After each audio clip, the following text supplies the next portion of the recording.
میرے نبی پاک صلی اللہ علیہ وسلم نے 3 باتیں بیان کی اور بڑے میٹھے، بڑے ٹھنڈے، بڑے خوبصورت. اس خدا را جنہوں نے بچیوں کے رشتے کرنے، منت کر رہا ہوں انہوں بچوں کے رشتے کرنے، خدا را ان کی بنیاد صحیح رکھنا. ہم تو ایک سائڈ پہ ہو جائیں گے، بڑے لوگ تو بڑی جلدی کونوں میں گھس جائیں گے. ان کو آگ میں نہ جھونکنا. خدا را بیٹے کے ساتھ ظلم نہ کرنا، بیٹی کے ساتھ زیادتی نہ کرنا. ان کو ساری زندگی آپس میں جھگڑنے کے لیے تنہا نہ چھوڑ دینا. میرے نبی کریم صلی اللہ علیہ وسلم نے فرمایا 3 چیزیں دیکھ کے لوگ شادی کرتے ہیں. حضور کیا؟ اللہ کے حبیب نے فرمایا لوگ دولت دیکھ کے شادی کرتے ہیں. اپنی بیٹے اور بیٹے کی شادی دولت دیکھ کے نہ کرنا، دولت متکبر بنا دیتی ہے. لفظ حدیث میں فرمایا نہ خالی دولت نہ دیکھنا، خالی دولت دیکھ کے شادی نہ کرنا، یہ متکبر بنا دے گی. اور جو بیوی دولت لے کے آئے گی، جب وہ خامد کو عزت نہیں دے رہی تو خامد کی ماں کا تو دوسرا حصہ ہے، خامد کے باپ کا تو تیسرا درجہ ہے، اس کے بہن بھائیوں کا تو چوتھا درجہ ہے. تو بھائی جو خامد کو ہی سمجھتی ہے کہ یہ تو میری دولت کے پیچھے آیا ہے، تو کسی اور کو کس نظر سے وہ دیکھے گی؟ میرے نبی کریم علیہ السلام نے فرمایا لوگ چہرے کی ظاہری خوبصورتی دیکھ کے شادی کرتے ہیں. ظاہری خوبصورتی دیکھ کے، خالی حسن دیکھ کے شادی نہ کرنا، یہ تو سرکش بنا دیتا ہے. حضرت ابو بکر شبلی رحمۃ اللہ علیہ صوفی بزرگ تھے. ایک نوجوان آ گیا، کہنے لگا حضور میں آپ کی بیٹی پہ عاشق ہو گیا ہوں، اور میں ڈائریکٹ اس کی طرف نہیں گیا، میں نے اس کو کوئی وسوسہ دے کے اپنے ساتھ اس کو ایڈجسٹ کرنے کی کوشش نہیں کی، میں اخلاقیات کے دائرے میں رہ کے رشتہ لینے آیا ہوں. فرمایا تجھے میری بیٹی کی کون سی چیز اچھی لگی؟ نوجوان کہنے لگا خوبصورت بڑی ہے. آپ نے فرمایا ٹھیک ہے تو 1 مہینے کے بعد آنا، میں تیرا رشتہ کر دوں گا. حضرت نے اس کو دوائی کھلائی، بچی کو دست آنے لگے، پخانے لگ گئے. 1 مہینہ سارا وہ پخانے کرتی رہی. وہ جو پخانہ کرتی تو ایک مٹکے میں گھڑے میں سنبھال دیتے. 1 مہینے کے بعد وہ نوجوان آیا، اس نے دیکھا کہ اس کی آنکھوں کے نیچے سیاہیاں پڑ گئی ہیں، رنگ بدل گیا ہے، کمزور ہو گئی ہے، ہاتھ کانپتے، ہڈیوں کا گٹھا بن کے لگی ہوئی ہے. فرمایا آجا میں تیار ہوں. پردہ ہٹایا کہ جی میری بیٹی ہے شادی. کہنے لگا میں نے تو نہیں اس سے شادی کرنی. کہ تو کہتا تھا عشق ہو گیا ہے، پیار ہو گیا. تو اس نے کہا صاحب میں تو اس کی خوبصورتی سے پیار کرتا تھا. تو آپ نے فرمایا اگر شادی کے بعد میری بیٹی بیمار ہو جاتی، اگر نکاح کے بعد اس کے حالات بگڑ جاتے تو کیا کرتا؟ آپ نے فرمایا ادھر آ میں تجھے بتاؤں تجھے پیار کس چیز کے ساتھ تھا. اس کا بازو پکڑا اور گند والے مٹکے پہ لے گئے. فرمایا تو اس گند سے پیار کرتا، یہ ہے تیری محبت. میرے نبی پاک صلی اللہ علیہ وسلم نے گھر ٹوٹنے سے بچانے کا نسخہ پہلے یہ بتایا. فرمایا خالی دولت دیکھ کے شادی نہ کرنا، دولت متکبر بنا دے گی. اور خالی حسن دیکھ کے شادی نہ کرنا، حسن آدمی کو سرکش بنا دیتا ہے. حضور کیا دیکھے؟ فرمایا دین دیکھ کے شادی کرنا، اللہ تمہارے لیے برکت پیدا فرما دے گا. دین دیکھ کے نکاح کرو، دین دیکھ کے نکاح کرو. محبوبہ یہ دین والا لفظ کس کے لیے ہے؟ فرمایا ادھر آؤ، کائنات میں اگر اللہ نے سب سے شان والی بیٹی دی ہے تو مجھے دی ہے، اور میں اس علی کو دے رہا ہوں جس کا مکان بھی کوئی نہیں، کاروبار بھی کوئی نہیں، جس علی کا بظاہر کوئی بینک بیلنس نہیں، کوئی مربع نہیں، کوئی شے نہیں. حضور علی کے پاس کیا ہے؟ فرمایا میرا علی عشاء کے بعد قرآن شروع کرتا ہے تو فجر سے پہلے ختم کر دیتا ہے. میرا علی صبح کی نماز کے وقت تلاوت شروع کرتا ہے تو ظہر سے پہلے قرآن مجید پڑھ دیتا ہے. فرمایا رزق کھاتا ہے، تھوڑا کھاتا ہے پر حلال کا کھاتا ہے. فرمایا پاکیزہ روٹی کھاتا ہے. اور جب میدان میں نکلتا ہے تو برادری کے لیے نہیں نکلتا، جب تلوار لے کے نکلتا ہے تو یہ مکے کے لیے نہیں لڑتا، یہ تلوار لے کے نکلتا ہے تو قومیت کے لیے نہیں لڑتا. محبوب کس لیے لڑتا ہے؟ فرمایا یا خدا کے لیے لڑتا ہے یا محمد مصطفیٰ کے لیے لڑتا ہے. اس کی تلواریں پاکیزہ، نظریات پاکیزہ. دیکھو میں بیٹی کا نکاح کہاں کر رہا ہوں. میرے بھائی تو نے رشتے کی بنیاد ٹھیک نہیں رکھی تو یہ ٹوٹ گیا. لیکن ہاں آپ کہتے ہیں مصری صاحب آپ نے نیچے جو ہے نا وہ بنیاد، اس کی بیس جو تھی، نیو جو تھی وہ صحیح نہیں تھی تو دیوار گر گئی. جب بنیاد ہی حسن تھا تو مان پڑ گیا، ختم ہو گیا معاملہ. جب بنیاد ہی دولت تھی تو کب تک لالچ پورا ہوگا، کب تک آپ دیں گے؟ دین اللہ کرے ایسے لوگ بھی ملے جو کہے پہلے پوچھ لینا بچہ نمازی ہے کہ نہیں. اللہ کرے کہ رشتے ڈھونڈتے وقت یہ کوئی پوچھنے لگ جائے، اللہ کرے کہ کوئی پوچھنے لگ جائے کہ بچی پردہ دار ہے کہ نہیں. اللہ کرے کوئی پوچھنے لگ جائے کہ بچہ قرآن شریف کے ساتھ دلچسپی رکھتا ہے کہ نہیں، اسے حضور کی نعتیں اچھی لگتی ہیں کہ نہیں، وہ نبی پاک کے نام کا نعرہ لگانا جانتا ہے کہ نہیں، کبھی اس کی آنکھوں میں مصطفیٰ کے لیے کوئی آنسو آیا ہے کہ نہیں، کبھی وہ تڑپا ہے کہ نہیں، کبھی وہ رویا ہے کہ نہیں، کبھی اسے محبوب پاک علیہ السلام کی غلامی پہ ناز ہوا ہے کہ نہیں، کبھی ایسا ہوا ہے کہ وہ سر پہ پگڑی باندھ کے، چہرے پہ داڑھی سجا کے، سفید رنگ کا جوڑا پہن کے شیشے کے آگے کھڑے ہو کے کہتا ہو آج میں بڑا حسین لگ رہا ہوں اس لیے کہ میں اپنے محمد عربی کے لباس پہ لپٹا ہوا ہوں، اپنے رسول کا میں نے انداز اپنایا ہے؟ اللہ کرے ایسے بھی ہونے لگے۔ یہاں تک ہوتا ہے اماں کہتی ہے بیٹے پیر صاحب سے کہنا تھوڑا موقع دے، تیری شادی کر لیں اس کے بعد ٹھیک ہے پھر داڑھی شاڑی۔ تو میں کہا کرتا ہوں بیوی لانی کاہے کو ہے جسے داڑھی پسند نہیں، لانی کاہے کو ہے جس کو داڑھی پسند نہیں۔ قرآن مجید فرقان حمید نے میاں بیوی کا جو رشتہ بیان کیا ہے نا، اس رشتے کو آپ سمجھیں جو قرآن پاک نے میاں بیوی کا رشتہ بیان کیا۔ کہن لباس لکم وانتم لباس لہن، فرمایا بیویاں تمہارا لباس ہیں اور تم ان کا لباس ہو، وہ تمہارا لباس ہے اور تم، اللہ اکبر، کیسا خوبصورت لفظ قرآن پاک نے، ہن لباس لکم وانتم لباس لہن، فرمایا وہ تمہارا لباس ہے اور تم، سمجھ آ رہی ہے نا جی بات کی، وہ تمہارا لباس ہے اور تم ان کا لباس ہو۔ تین خوبیاں تو ہر لباس میں ہوتی ہیں، تین چیزوں کے لیے لباس پہنا جاتا ہے، تین چیزیں، تین قسم کی آسائشیں لباس میں پائی جاتی ہیں، اس پر تو تمام مفسرین کا اتفاق ہے۔ سب سے پہلی چیز لباس جو ہوتا ہے وہ بندے کو گرمی اور سردی سے بچاتا ہے۔ سخت سردی میں لباس لے لیں تو بندہ سردی سے بچ جاتا ہے۔ اس کا مطلب یہ ہوا کہ میاں بیوی ایک دوسرے کا لباس ہیں، اگر بیوی کی طرف کوئی تکلیف آتی ہے تو میاں اس کو بچاتا ہے، اور اگر میاں کی طرف کوئی تکلیف آتی ہے تو عورت اس کو بچاتی ہے۔ میاں بیوی ایک دوسرے کا لباس ہے۔ لباس کیا کرتا ہے؟ لباس آدمی کے عیب چھپاتا ہے، اس کے وجود پر کتنے دھبے ہیں، کتنے نشان ہیں، وہ سارے چھپا لیتا ہے لباس۔ میاں بیوی ایک دوسرے کے عیب چھپانے والے ہوتے ہیں، عیب بتانے والے، رونا رونے والے نہیں ہوتے کہ بی بی جب بھی میکے گئی اس نے جا کے رونا شروع کر دیا، اتنی میں تانگو دوسرا ہے ہی کوئی نہیں۔ اور خامد صاحب جب بھی ملے انہوں نے ایک ہی راگ الاپنا شروع کر دیا کہ میری کیا بات تھی، مجھے مل کیا گیا ہے، میں کیا تھا، میرے ساتھ ہوا کیا ہے۔ تو لباس ہیں، ایک دوسرے کا عیب چھپائیں گے، بولیے ایک دوسرے کا عیب چھپائیں گے، ایک دوسرے کی غلطیوں کی پردہ پوشی کریں گے۔ اور تیسرا لباس کا کیا مقصد ہوتا ہے؟ لباس شخصیت کا آئینہ دار ہوتا ہے، لباس آدمی کی اچھی اور خوبصورت طبیعت کا حصہ ہوتا ہے۔ جو لباس ہوتا ہے وہ انسان کو زینت بخشتا ہے، خوبصورت کر دیتا ہے۔ داڑھی والا آدمی ننگے سر پھرے تو خوبصورت نہیں لگتا، ٹوپی پہن لے تو بڑا پیارا لگتا ہے، ٹوپی پہنے تو بڑا، اور اگر امامہ باندھ لے تو نور نالا نور ہونا شروع ہو جاتا ہے۔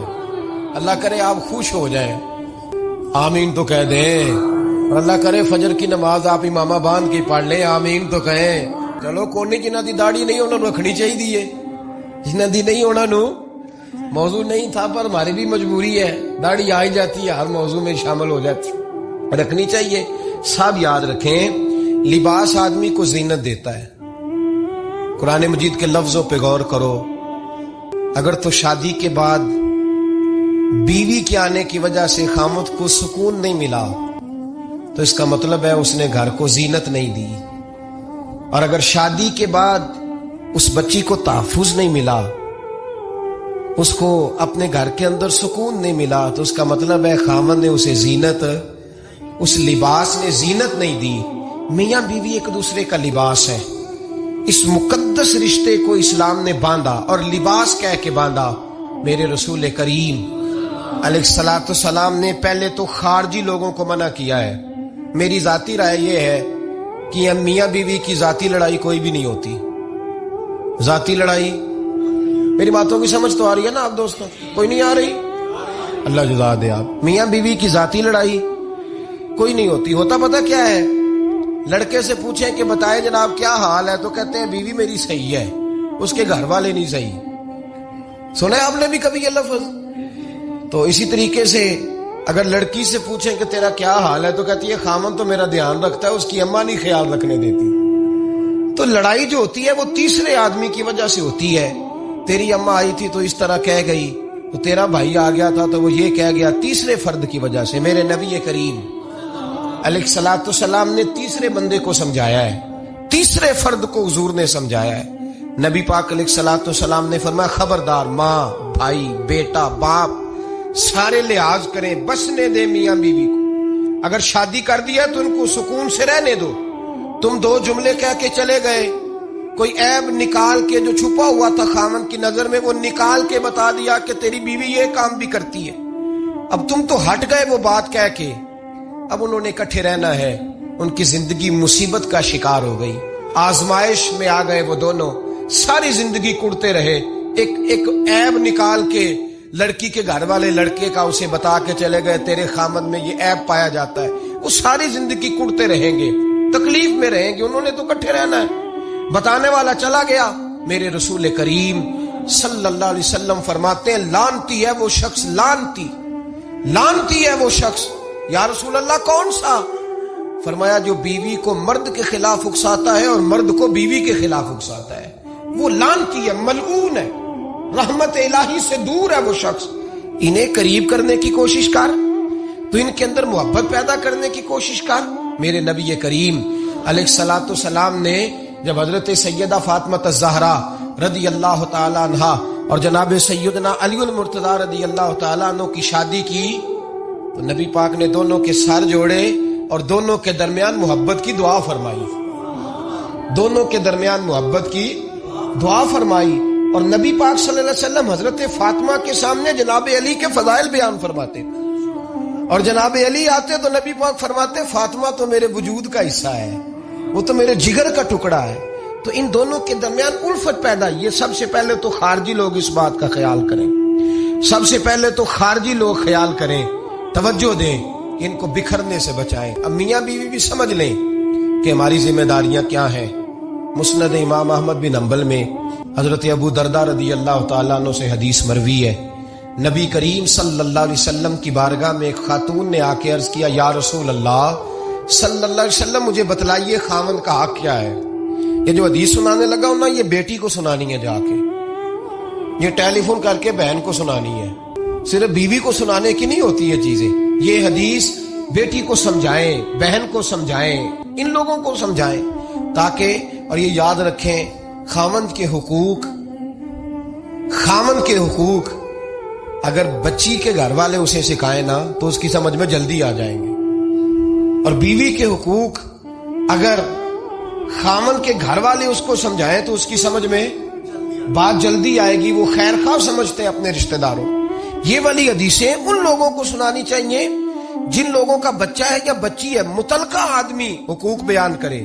جب متبادل چیز کسی کے سامنے آتی ہے تو وہ کئی دفعہ سمجھتے ہیں کہ خلوص اس میں پورا نہیں پایا جاتا۔ حضرت ابو درداء رضی اللہ تعالیٰ عنہ فرماتے ہیں ایک خاتون حضور کی بارگاہ میں آئی، عرض کرنے لگی یا رسول اللہ صلی اللہ علیہ وسلم میں نکاح کرنا چاہتی ہوں، شادی کرنا چاہتی ہوں، مجھے بتلائیے خاوند کا حق کیا ہے، اگر تو میں ادا کر سکتی ہوں تو میں نکاح کروں ورنہ میں اس کام سے بچوں۔ میرے نبی کریم علیہ الصلوۃ والسلام نے فرمایا بی بی اگر خاوند کے ناک سے ریٹھ نکلے، ریشہ نکلے، پیپ بہے اس کی ناک سے اور بی بی اپنی زبان سے وہ صاف کر دے تو پھر بھی اس کا حق ادا نہیں ہوتا۔ حضرت ابو درداء کہتے ہیں آنکھ کھول کے اس عورت نے دیکھا تو میرے نبی پاک نے اگلے جملے ارشاد فرمائے، حضور نے فرمایا تو ان باتوں میں حیرت کر رہی ہے، میں اگر خدا کے علاوہ کسی کو سجدے کا حکم دیتا تو میں عورت کو کہتا اپنے خاوند کو سجدہ کرے، میں اس کو کہتا یہ کام کرے۔ میرے رسول کریم علیہ الصلوۃ والسلام نے حقوق کا تعین فرمایا، حقوق کا تعین فرمایا، اور نبی کریم صلی اللہ علیہ وسلم نے فرمایا جو عورت اس حال میں مر گئی، اس حال میں دنیا سے گئی کہ اس کا خاوند اس سے راضی تھا، اس کا شوہر اس سے راضی تھا، اس کا گھر والا اس سے مطمئن تھا، تو میرے نبی پاک فرماتے ہیں جب دنیا سے جائے گی تو رب کریم جنت کا دروازہ کھول کے فوراً ہی جنت میں داخل فرما دے گا، اس کو بغیر روک ٹوک جنت دے دی جائے گی۔ شرط یہ ہے کہ وہ جب دنیا سے جائے تو اس حال میں جائے کہ اس کا خاوند اس سے شکوے نہ کرتی پھرے، شکایتیں نہ کرتی پھرے، شکایتیں نہ کرے۔ ہمارے زمانے میں شکایتیں ہوتی ہیں، اور خواتین عورتیں اس بات کو سمجھتی نہیں کہ اللہ نے جو میرے نصیب میں رکھا تھا اور جو خامد رب نے میرے لیے پسند کیا تھا وہ اللہ نے مجھے عطا فرما دیا ہے. وہ شکوے کرتی ہیں، شکایات کرتی ہیں، اور دوسری عورتوں کو سامنے رکھ کے وہ فلاں کے حصے میں یہ چیز آئی، فلاں کے حصے میں یہ چیز آئی، فلاں کا خامد یوں کرتا ہے، شکوہ کرتی ہیں. میرے رسول پاک علیہ السلام نے فرمایا عورتیں کثرت سے جہنم میں جائیں گی، کثرت سے. تو ایک صحابی رو پڑے، ایک حدیث میں لفظ یہ ہے رو پڑے، عرض کرنے لگے یا رسول اللہ وہ ہماری مائیں بھی ہیں، بیٹیاں بھی ہیں، بہنیں بھی، حضور جہنم میں جائیں گی؟ نبی پاک صلی اللہ علیہ وسلم نے فرمایا ایک تو وہ عیب جوئی کرتی ہیں، غیبتیں کرتی ہیں، دوسرا رب کا شکر ادا نہیں کرتی، اور تیسرا فرمایا اپنے خامن کا بھی شکریہ ادا نہیں کرتی، بات بات پہ ناشکری کرتی ہیں، بات بات پہ ناشکری کرتی، اس سبب سے جہنم میں جائیں. عورت کے حقوق کا تعین فرمایا، اور ساتھ ہی میرے رسول پاک علیہ السلام نے مرد کی طرف توجہ فرمائی.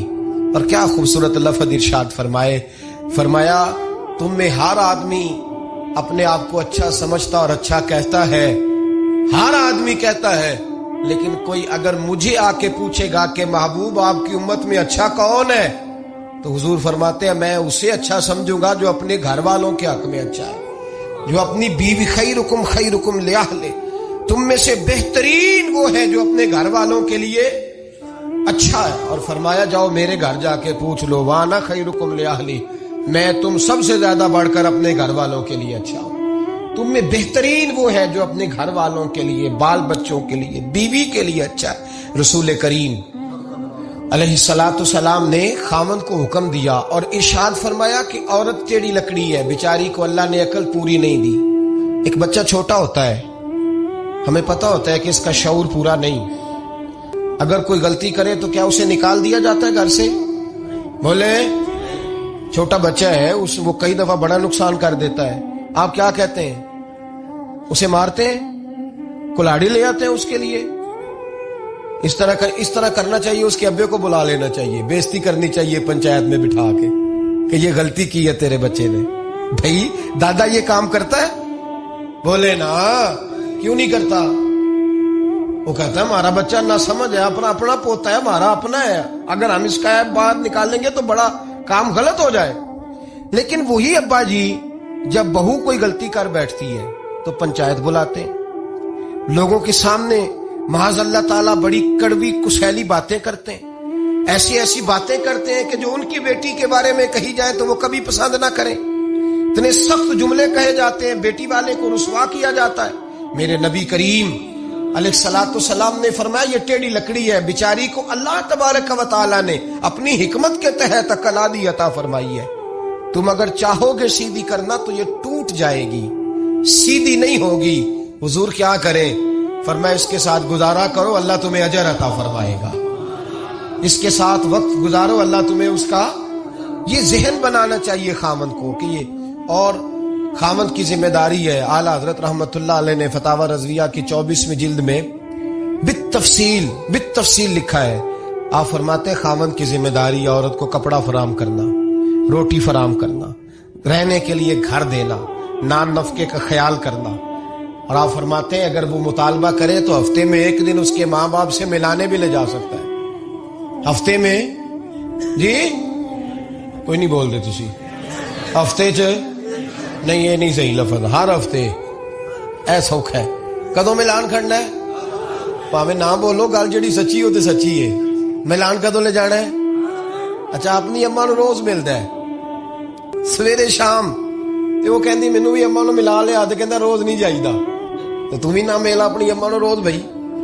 لیکن اعلیٰ حضرت فرماتے ہیں ہفتے میں ایک دفعہ ماں باپ سے بولے. بیٹی کا پیار ماں باپ سے زیادہ ہوتا ہے کہ بیٹے کا؟ لو تو سارے انہوں پتا ہے، یعنی تسی گھٹ کر دے ہو نا تاں بیٹی دا نام لیا جے. صحیح بات کر رہا ہوں. تو جس کا پیار زیادہ ہے اس کو روک دیا، کہتے نہیں روز نہیں جائیدا، سال بعد جائیں. بلکہ ان تے اللہ خیر کرے، اللہ پاک فضل کرے. داماد صاحب کی عزت ہی نہیں نہ ہوتی، اس کو آنکھوں پہ بھی اٹھائے تو کہندے تیرے گھر دے میری عزت نہیں کردے. پتہ نہیں ہن تو عزت بھائیا کیڑی شے دا نام رکھیا ہے، او کیڑی ہے جڑی تینوں چاہیے، اللہ ہی بہتر جانتا ہے. عزت نہیں کرتے تو لہذا میرا پروٹوکول نہیں، پھول لے کے کھڑے نہیں ہوتے گلی میں. وہ باہر نہیں نکلتے، وہ اشتہار نہیں چھاپتے کہ داماد صاحب آ رہے ہیں، اور ویسے بھی میں کہاں جاؤں، مطلب یہ کہ چپس بھی نہیں ہے، انہوں نے سنگ ماربر بھی نہیں لگوایا ہوا، تو میں کیسے جاؤں، میری شان کے خلاف۔ اعلیٰ حضرت فرماتے ہر ہفتے وہ بیٹی جو ہے، تو بیٹیاں بیٹیاں ہوتی ہیں، اور یہ تو اس دن پتہ چلتا ہے نا جب اپنی بیٹی بندہ ڈولی میں ڈالتا ہے، پھر پتہ چلتا ہے کہ دل کرتا ہے ہر ہفتے اس کو ملنے کو، دل کرتا ہے کہ وہ آئے، چہرہ دکھائے، ایک دفعہ مل جائے، ہر ہفتے اس کو ملوانے لے کے جائے، اس کی غلطیاں معاف کرے، اس کے عیبوں پہ پردہ ڈالے، اس کی کوتاہیوں کا خیال کرے، اس سے درگزر کرے۔ میرے نبی کریم صلی اللہ علیہ وسلم نے فرمایا میں اپنی امت کو حکم دیتا ہوں کہ اپنی بیوی سے بغض نہ پالنا، بغض نہ پیدا کرنا، کوئی غلطی کرے تو بغض نہ پیدا کرنا، بغض نہ رکھ لینا سینے میں کہ تو ہے ہی ایسی، تو ہے ہی، بغض نہ پالنا۔ اور کیا خوبصورت لفظ ہے حضرت خدیجہ الکبریٰ کے سرتاج کے، اور کیا لفظ ہے جناب سیدہ آمنہ کے لال کے۔ میرے نبی پاک فرمانے لگے اگر تمہیں اپنی بیوی کی کوئی عادت ناپسند ہے تو غور کر لو، ڈھونڈ لو، اس میں ایسی بھی عادت تمہیں ضرور مل جائے گی جو تمہیں بڑی پسند ہوگی، ڈھونڈ لو، غور کر لو، مل جائے گی، کوئی ایسی بھی مل جائے گی جو تمہیں بڑی پسند ہوگی، وہ بھی تمہیں مل جائے گی، ڈھونڈو تو صحیح، تلاش تو کرو، بغض کی اینک نہ لگانا، بغض کی اینک لگا کے دیکھو گے تو کچھ نہیں ملے گا۔ نبی رحمت سید عالم صلی اللہ علیہ وسلم، پہلی بات یہ ہے کہ اللہ کے حبیب نے تعین فرمایا، اور پھر عملی طور پر حضور نے وہ چیزیں کر کے دکھائیں